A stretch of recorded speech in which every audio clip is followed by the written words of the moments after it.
Yeah, boy. That's it.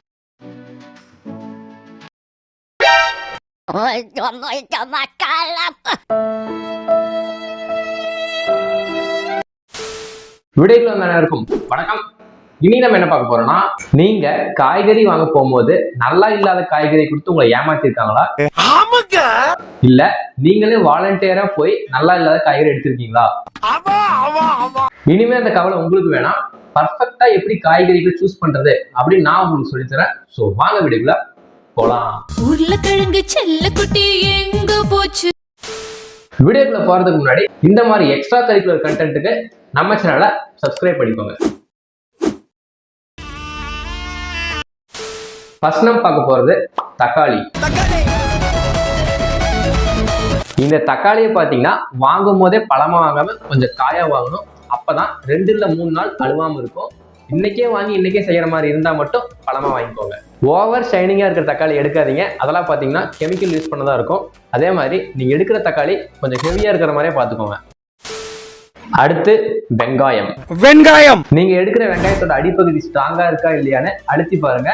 அதே மாதிரி அதோட அடிப்பகுதி மூடி இருக்கணும். லைட்டாவும் ட்ரையாவும் இருக்கிற வெங்காயத்தை சூஸ் பண்ணுங்க. அதே மாதிரி லைட் ரோஸ் அந்த கலர்ல வெங்காயத்தை பாத்தீங்கன்னா அதையும் சூஸ் பண்ணிக்கோங்க. அடுத்து நம்ம பார்க்க போறது வெங்காயத்தோட தம்பி பூண்டு. நீங்க எடுக்கிற பூண்டு பெருசா இருக்கணும், கொஞ்சம் ட்ரையா இருக்கணும். அதே மாதிரி அந்த பூண்டுலாம் டைட்டா பேக் ஆயிருக்கா அப்படின்றத செக் பண்ணிக்கோங்க. அடுத்து நம்ம பார்க்க போறது உருளைக்கிழங்கு செல்லக்குட்டி எங்க போச்சு? தெரியாது. நீங்க எடுக்கிற உருளைக்கிழங்கு பாத்தீங்கன்னா எந்த ஒரு டேமேஜும் இல்லாம, எந்த ஒரு சுருக்கமும் இல்லாம, எந்த ஒரு கிரீனிஷும் இல்லாம, எந்த ஒரு பிளாக் டாட் இல்லாத மாதிரி எடுங்க. விளம்பரத்துல காட்டுற மாதிரி பெருசா பர்ஃபெக்டா இருக்கிறதுல எடுக்காதீங்க. மீடியம் சைஸே எடுங்க. ஏன்னா அந்த பெருசா பர்ஃபெக்டா இருக்கிறது எல்லாமே கெமிக்கல் யூஸ்டா இருக்கும். அடுத்து நம்ம பார்க்க போறது கேரட் அண்ட் ரேடிஷ்.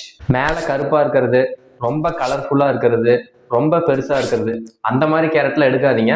அதுக்கு பதிலாக மீடியம் சைஸ் கேரட்டை எடுங்க. இந்த முள்ளங்கியை பொறுத்த வரைக்கும் அந்த மேல இருக்கிற டாப் கிரீன் அதை வச்சு சூஸ் பண்ணுங்க. இதையும் மீடியம் சைஸே சூஸ் பண்ணிக்கோங்க. தம்பி இது நல்லா இருக்கு. இப்படியே போச்சுன்னா குரங்கா மாறிடும் சார். அடுத்து நம்ம பார்க்க போறது நல்லா சாப்பிடும் போது குறுக்க வர இந்த இஞ்சி பொறுத்த வரைக்கும் அது டல்லாவும் ட்ரையாவும் இருக்கணும். அதே மாதிரி அதோட மேலத்தோட சுரண்டும் போது அதோட உள்ள இருக்கிறது தெரிஞ்சுன்னா அதை சூஸ் பண்ணிக்கோங்க. அடுத்து நம்ம பார்க்க போறது முட்டைக்கோஸ். எடுக்கும் போது ஹெவியா இருக்கணும். அதோட லீவ்ஸ் எல்லாம் பாத்தீங்கன்னா கொஞ்சம் டைட்டா இருக்கணும். அதே மாதிரி அதோட தண்டு வந்து காஞ்சி போய் இல்லாம ஃப்ரெஷ்ஷா இருக்கணும்.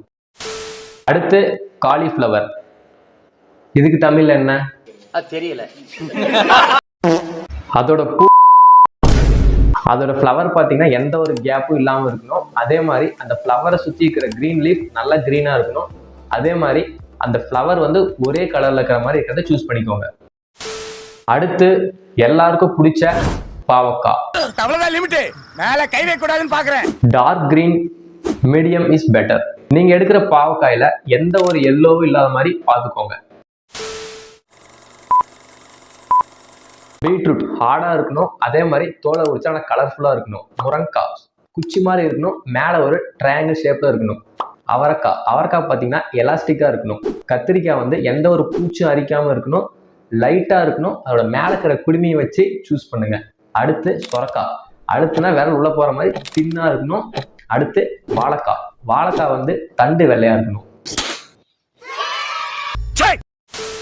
எந்த ஒரு டேமேஜும் இருக்கக்கூடாது, ரொம்ப கலர்ஃபுல்லா இருக்கக்கூடாது, எந்த ஒரு பூச்சும் அடிச்சிருக்க கூடாது.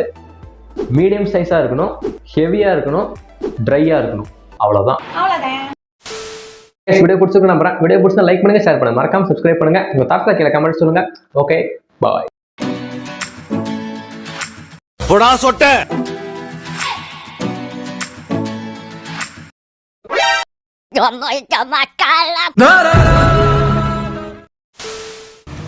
This one's for you.